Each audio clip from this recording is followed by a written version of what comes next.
Baik, bismillahirrahmanirrahim. Sebelumnya, assalamualaikum warahmatullahi wabarakatuh. Selamat datang teman-teman di channel ini. Ini video yang pertama, ini video yang perdana dari channel ini. Di channel ini saya ingin mencoba berbagi kepada teman-teman tentang cerita atau kisah-kisah yang pernah dialami oleh ayah saya. Mungkin sedikit memperjelas juga di awal, ayah saya itu berprofesi sebagai praktisi supranatural. Artinya ayah saya banyak sekali mengalami kasus-kasus atau menangani kasus-kasus yang berbau dengan supranatural. Nah, seperti apa sih kisahnya? Seperti apa jalan ceritanya? Pokoknya jangan kemana-mana, tetap di channel Isal Abrar.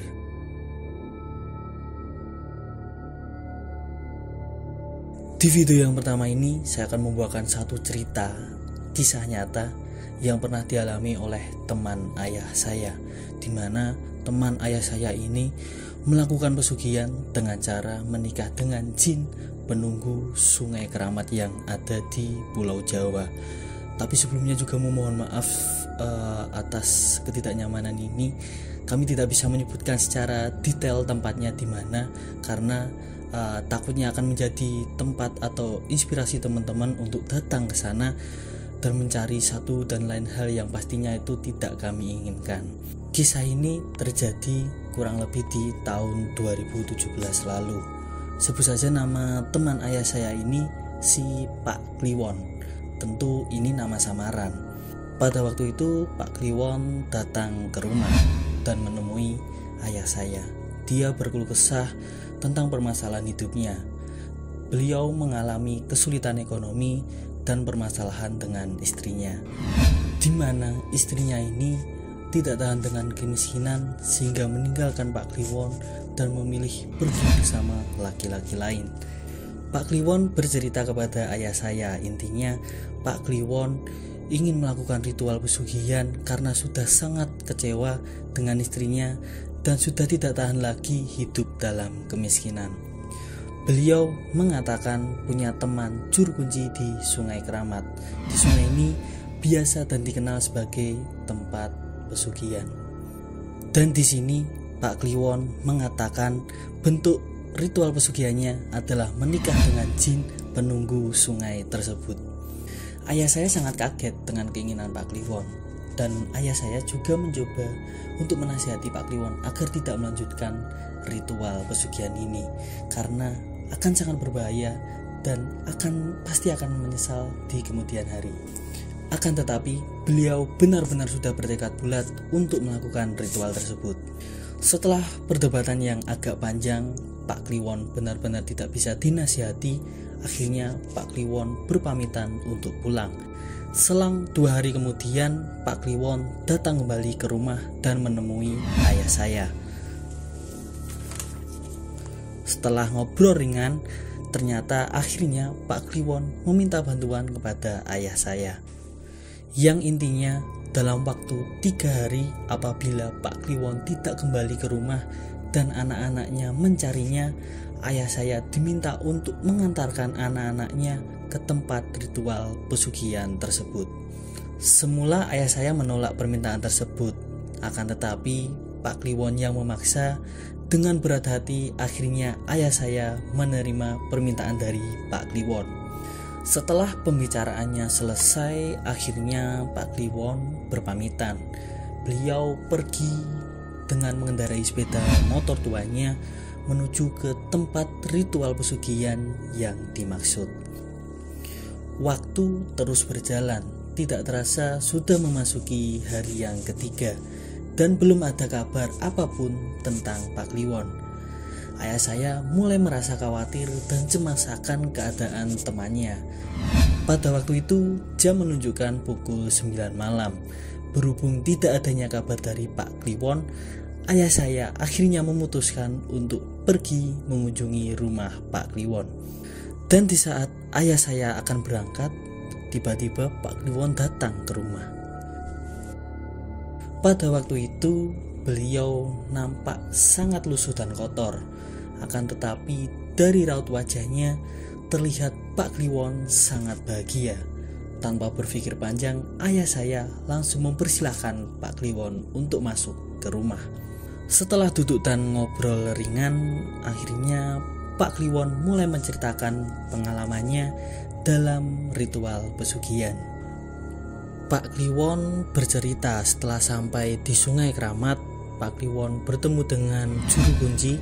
Sebut saja nama juru kunci ini adalah Mbah Nujum. Sekali lagi, ini adalah nama samaran.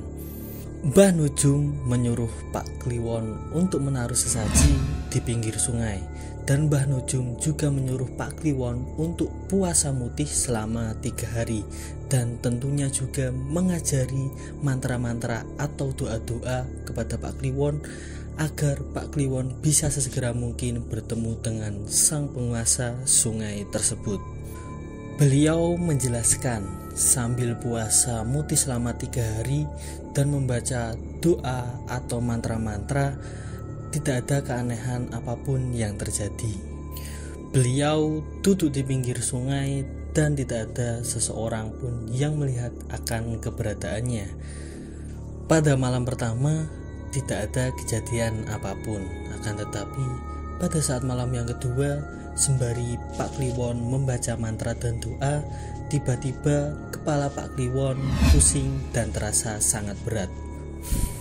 Di pandangan matanya ada satu titik sinar berwarna putih dan semakin lama sinar itu semakin membesar. Lalu tiba-tiba Pak Kliwon melihat satu bangunan pendopo yang sangat megah, dan ternyata di sekelilingnya juga dikelilingi oleh taman yang sangat-sangat indah. Dari pendopo tersebut keluar sesosok laki-laki tua berpostur pendek, gemuk, dan berpakaian serba hitam, bersama sosok wanita cantik berpakaian kebaya hitam dan juga rambut panjang sampai ke pinggang. Lalu sosok laki-laki itu bertanya kepada Pak Kliwon, "Apa tujuanmu datang kemari, wahai manusia?" "Kalau Baduga berkenan, aku ingin kekayaan berupa uang dan emas." "Aku akan kabulkan semua permintaanmu, asal kau mau menjadi abdiku dan memenuhi semua persyaratan dari semua resiko. Dan satu hal lagi, kau juga harus menikahi putriku." "Apapun itu, aku sanggup Baduga, asal keinginanku juga bisa tercapai."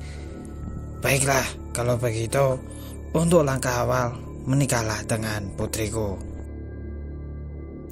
Akan tetapi sayangnya Pak Kliwon tidak mau menjelaskan tata cara pernikahannya. Beliau juga tidak mau menjelaskan resiko serta syarat-syarat apa yang harus beliau penuhi. Pak Kliwon hanya menceritakan setelah prosesi pernikahannya selesai, beliau diberikan sebuah kembang kantil berwarna kuning sebesar ibu jari. Lalu akhirnya Pak Kliwon disuruh untuk pulang. Sesampainya di rumah, Pak Kliwon harus menyediakan satu kamar khusus di mana tidak seorang pun boleh masuk kecuali Pak Kliwon itu sendiri.